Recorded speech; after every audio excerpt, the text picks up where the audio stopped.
Foxx, and welcome back to the Vixwn Chronicles. I am sitting here on my patio in my exercise clothes. This is not a bra, it's an exercise clothes thing. And I wanted to follow up and let you know about the end of my trip to France, because I was so busy talking about the pigeons on the last blog that I didn't tell you anything about the shopping, and I was supposed to tell you about both. Well, as it turns out, I got emails and calls from several people to tell me that they kept laughing when they read the blog because they thought it was so funny. Well, let me assure you, I was not trying to be funny. I was dead serious, especially when I was punting the pigeons away from my foie gras. Now, all the days I was in France, there was this little boutique right near my hotel. I kept walking by and they had this great looking handbag in the window. And I said to myself, you don't need any more handbags. If you really like that handbag, you'll sleep on it and you still want it. Well, after about 4 or 5 days of sleeping on it, when I knew my trip was coming to an end, or at least my shopping time, I waited again for everyone to go to sleep. And while they were sleeping, I snuck out and went to that little store. And it was in the rain. It was that, actually it was the day that I got soaked. And I went to them and told them that I was interested in the handbag that used to be in the middle and in the window, and voila, it was gone. They'd sold it. It was the only one they had. And you know what? I was devastated because instead of following my first instinct when that little bird sits on your window and tells you the things that you need to do, like buy that handbag or grab those shoes, I didn't listen. And where was I now? Handbagless. So I went back to the hotel. I pondered on it a while.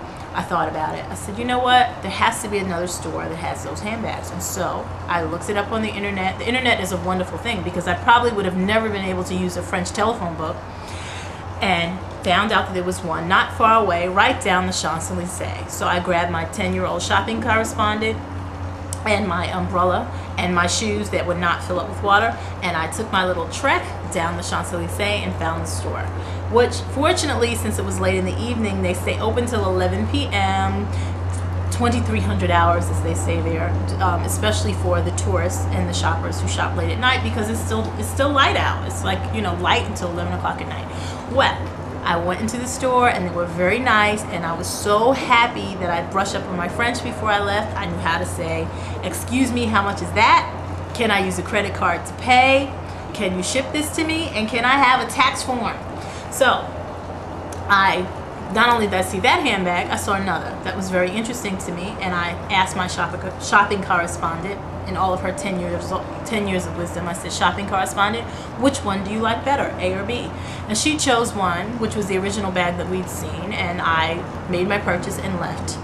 And when I got back to my hotel, that little voice in my head said, Self, you should have gotten that other handbag too. I mean, it's not like these weren't expensive like Jimmy Choo expensive. It wasn't a $2,500 bag or anything.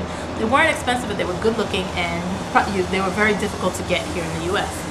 Well, I didn't listen, and I came home and kept looking at the little brochure that they gave me, and something said, you know what, you really need that bag. Well, as it turns out, they did have a little boutique here in the US, and I called them in Beverly Hills, and because I'm a brat, as I was told, I'm a brat, and guess what?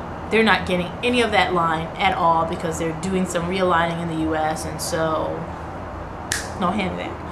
So I thought about it, and I decided to use some of the French that I didn't really use much in France because we kept finding people who spoke English everywhere. I called France, and I called the boutique, and because on the bottom of my receipt was the name of the lady who'd helped me. I called her up and said, look, I really want that handbag. And again, I was met with a roadblock because they can't do an international phone charge on a charge card to send the handbag. But what they can do, just so you shoppers who are really shopping, you decide you run up against this, what they can do is they can send you an email where you can do sort of like a wire transfer to the store to get the bag. And so hopefully I'm awaiting my email, and that's what I'll do. And next time I talk to you or write to you on my blog, you will see me saying, hey, I have handbag and I'm happy. But all in all, bottom line of this whole thing is, go to France with your kids, go international with your kids. Every time I said to someone I was going there, and they would say, are you taking your kids? And when we said yes, they were, really? They flew very well. They had movies all the way, even in coach, because in the first flight we were on the butt of the plane. And it was good. They had a great time. They had fun. I had fun. And things looked different to me through the eyes of my kids. So this is Nina Foxx, the Vixwn Chronicles, and I'll see you next time. Bye-bye.